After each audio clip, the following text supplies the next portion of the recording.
Mee gadaa jechuun maal jechuu achirraa kaana?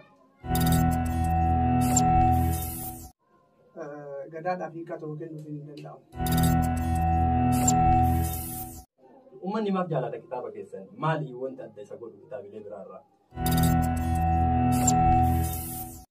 Mee waan isaaniiti yoo jettan, waanuma isaanii walitti qabee itti kenna yoo jettan, akkamitti walitti qabuu dandeettame? Inni sun sirni keessan kunoo isa kana jedheetanii walitti qabee itti kenna. Waan walitti qabdan kana eessaa argachuu dandeenya?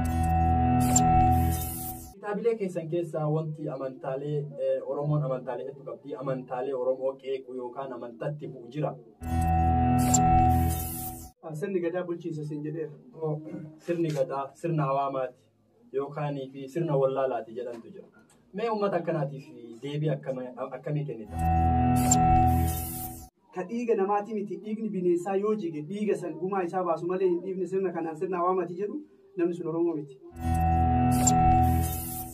Mee uummanni sirna hawaamaa kanaan bulu ka jiru ka isin argitan jiru sirna illee hin beeku.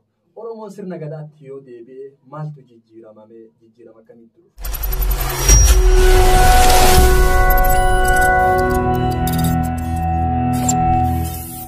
Assalaamu alaikum warahmatullahi wabarakatuh. Ashamaa harka fuunee kabajamtootaa fi jaalatamtoota hordoftoota chaanaalii Oromoo 360. Akkasumas kabajamtootaa fi jaalatamtoota hordoftoota chaanaalii Miiloo Sirna Gadaa. Guyyaa har'aatis barreessaa seenaa hayyuu kenna Muhammad Kadir wajjin asitti dhiyaannee jirra. Chaanaalii lallachuu irratti ni argattan. Chaanaalii Miiloo Sirna Gadaatii fi akkasumas chaanaalii Oromoo 360 irratti sagantaalee nuti hojjennu ni argattan jechuudha. Ayyemee har'aa gaggabaabsineetuma gara gaafii keenyaatti seenna. Isin hayyuu seenaati. Akkasumas barreessaa kitaabilee hedduuti. Abbaa ilmaan hedduu jenna.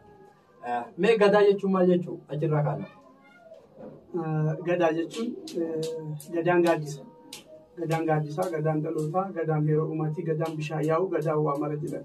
Akkaataa hojii isaatiin gahee kennaniif jedhan.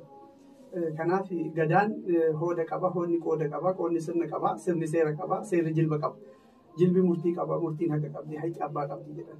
Kanaaf wantummaan gadaa jedhamuyyuu waan uummanni jilbaan taa'ee tumateetiniin heeraa fi seera itti godhatee haqummaa fi walqixxummaan isaa mirkanaa'a jechuudha. Gadaan ittiin bulmaata uummata Oromooti. Gadaa fi hiikaa tokko kennuuf ni dandeenya? Gadaadhaaf hiikaa tokko kennuuf ni danda'amu.